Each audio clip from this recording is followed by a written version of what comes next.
ಏಕೋಹಂ ಬಹುಸ್ಯಾಂ. ಇದು ಸೃಷ್ಟಿಯ ಮೊದಲ ಘೋಷಣೆ. ಇದು ಶಿವನ ಪ್ರಬೋಧನೆಯ ಮೊದಲ ಪಾಠ. ಆದರೆ ಶಿವನೆಂಬುದು ಕೇವಲ ದೇವರ ಹೆಸರು ಮಾತ್ರವಲ್ಲ. ಶಿವನೇ ಪರಬ್ರಹ್ಮ, ಶಿವನೇ ಮಹಾಕಾಲ, ಶಿವನೇ ಶೂನ್ಯವೂ, ಶಿವನೇ ಅನಂತವೂ. ಆದರೆ ಈ ಅನಂತ ಶಕ್ತಿಯ ಹಿಂದಿನ ರಹಸ್ಯಗಳೇನು? ಶಿವನ ಕುರಿತು ನಾವು ತಿಳಿಯದೇ ಉಳಿದಿರುವ ಸತ್ಯಗಳೇನು? ಇಂದಿನ ಈ ಕಥನದಲ್ಲಿ ನೀವು ಕೇಳಲಿರುವ 10 ರಹಸ್ಯಮಯ ಅಂಶಗಳು ಶಿವನ ಕುರಿತ ಅಪರೂಪದ ಸತ್ಯಗಳು. 1. ಶಿವನು ದಿಗಂಬರನಾದ ಸತ್ಯ. ಅವನು ಸೃಷ್ಟಿಗೂ ಮೀರಿದವನು. ನಾವು ಶಿವನನ್ನು ಯಾವಾಗಲೂ ದಿಗಂಬರ, ಅಂದರೆ ಬಟ್ಟೆ ಇಲ್ಲದ ರೂಪದಲ್ಲಿ ನೋಡುತ್ತೇವೆ. ಇದಕ್ಕೆ ಒಂದು ದೊಡ್ಡ ರಹಸ್ಯ ಇದೆ. ಶಿವನು ಯಾರಿಗೂ ಯಾವುದಕ್ಕೂ ಬದ್ಧನಲ್ಲ. ಅವನಿಗೆ ಒಂದು ನಿರ್ದಿಷ್ಟ ರೂಪವಿಲ್ಲ.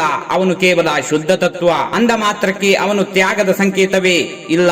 ಇದಕ್ಕೆ ಹಿಂದಿನ ಕತೆ ಕೇಳಿ. ಸಮುದ್ರ ಮಥನದ ಸಮಯದಲ್ಲಿ ಕ್ಷೀರಸಾಗರದಿಂದ ಹಾಲಾಹಲ ವಿಷ ಹೊರಬಂದಾಗ ಎಲ್ಲರೂ ಬೆಚ್ಚಿ ಬಿದ್ದಿದ್ದರು. ಆ ವಿಷವನ್ನು ನಾಶ ಮಾಡಲು ಯಾರಿಗೂ ಶಕ್ತಿ ಇರಲಿಲ್ಲ.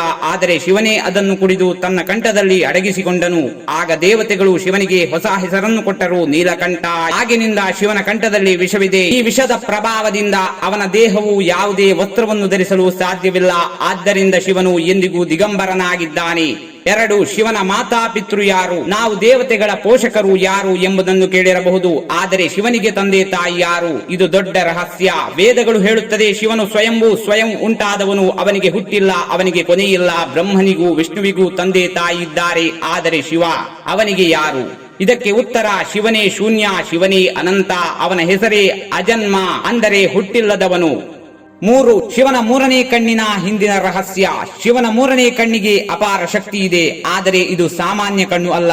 ಕತೆ ಹೇಳುತ್ತದೆ, ಪಾರ್ವತಿ ಮಾತೆ ಒಮ್ಮೆ ಶಿವನನ್ನು ಆಟವಾಡಿಸುತ್ತಾ ಅವನ 2 ಕಣ್ಣುಗಳನ್ನು ಮುಚ್ಚಿದಳು.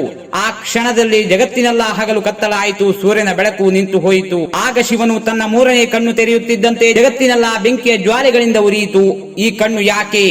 ಇದು ಜ್ಞಾನದ ಕಣ್ಣು. ಈ ಕಣ್ಣು ತೊಡಗಿಸಿಕೊಂಡ ತಕ್ಷಣ ಜ್ಞಾನದ ಪ್ರಭಾವ ಹರಡುತ್ತದೆ. ಆದರೆ ಇದು ಕೆಟ್ಟ ಮನಸ್ಸಿನವರಿಗೆ ಶಾಪದಂತೆ ಕೆಲಸ ಮಾಡುತ್ತದೆ.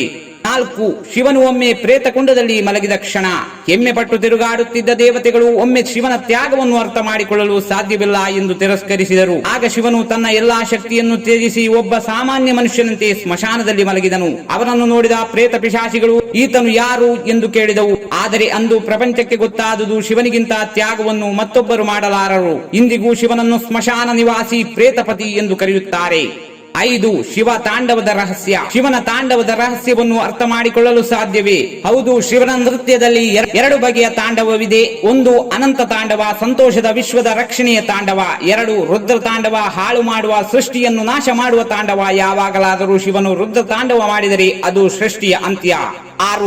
ಶಿವ ಮತ್ತು ಚಂದ್ರನ ಸಂಬಂಧ. ನಾವು ಶಿವನ ತಲೆಯ ಮೇಲೆ ಚಂದ್ರನನ್ನು ನೋಡುತ್ತೇವೆ. ಈ ಚಂದ್ರನಿಗೆ ಶಿವನೊಂದಿಗೆ ಏನು ಸಂಬಂಧ? ಚಂದ್ರನಿಗೆ ಕ್ಷೀಣಿಸುವ ಮತ್ತು ವೃದ್ಧಿಸುವ ಗುಣವಿರುತ್ತದೆ. ಅದು ಮಾನವನ ಮನಸ್ಸಿನಂತೆ. ಆದರೆ ಶಿವನ ಮೇಲೆ ಚಂದ್ರ ಇರುವುದಕ್ಕೆ ಇನ್ನೊಂದು ರಹಸ್ಯ ಇದೆ. ಚಂದ್ರನು ನಾಶವಾಗುವ ಕ್ಷಣದಲ್ಲಿ ಶಿವನು ಅವನನ್ನು ತನ್ನ ತಲೆಯ ಮೇಲೆ ಇಟ್ಟು ಅವನನ್ನು ಎಂದಿಗೂ ನಾಶವಾಗದಂತೆ ಕಾಪಾಡಿದನು. ಅದರಿಂದಲೇ ಶಿವನನ್ನು ಚಂದ್ರಶೇಖರ ಎಂದು ಕರೆಯುತ್ತಾರೆ. 7. ಶಿವನ ಭಸ್ಮದ ರಹಸ್ಯ.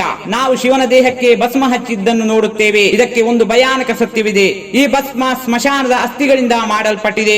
ಶಿವನು ಯಾವಾಗಲೂ ಜನರ ಹುಟ್ಟನ್ನು, ಅವರ ಅಂತ್ಯವನ್ನು, ಅವರ ಬದುಕಿನ ನಿಜವಾದ ಅರ್ಥವನ್ನು ಸ್ಮರಿಸುತ್ತಾನೆ. ಈ ದೇಹ ನಾಶವಾಗುತ್ತದೆ, ಆದರೆ ಆತ್ಮ ಅಜರಾಮರ ಎಂಬ ಸಂದೇಶವನ್ನು ಶಿವನು ಈ ಮೂಲಕ ನೀಡುತ್ತಾನೆ. ಶಿವನ ಮಹಿಮೆ ಎಂದಿಗೂ ಅಂತ್ಯವಿಲ್ಲ. ಶಿವನ ಕುರಿತು ಏನೇನು ಹೇಳಿದರೂ ಅವನ ಮಹಿಮೆ ಎಂದಿಗೂ ಮುಗಿಯುವುದಿಲ್ಲ. ಅವನು ಸಮಯಕ್ಕೂ ಮೀರಿದ ಶಕ್ತಿ, ಭಯಕ್ಕೂ ಮೀರಿದ ತತ್ವ. ಶಿವನ ದರ್ಶನ ಮಾಡಬೇಕಾದರೆ ಭಕ್ತಿಯಿಂದ ಮಾಡಬೇಕು, ಜ್ಞಾನದಿಂದ ನೋಡಬೇಕು. ಕೇವಲ ದೇವತೆಯಂತೆ ಕಾಣದೆ ಅವನ ತತ್ವವನ್ನು ಅರ್ಥ ಮಾಡಿಕೊಳ್ಳಬೇಕು. ಯಾಕೆಂದರೆ ಶಿವನೇ ಪರಮ ಸತ್ಯ, ಶಿವನೇ ಅನಂತ, ಶಿವನೇ ಕಾಲ.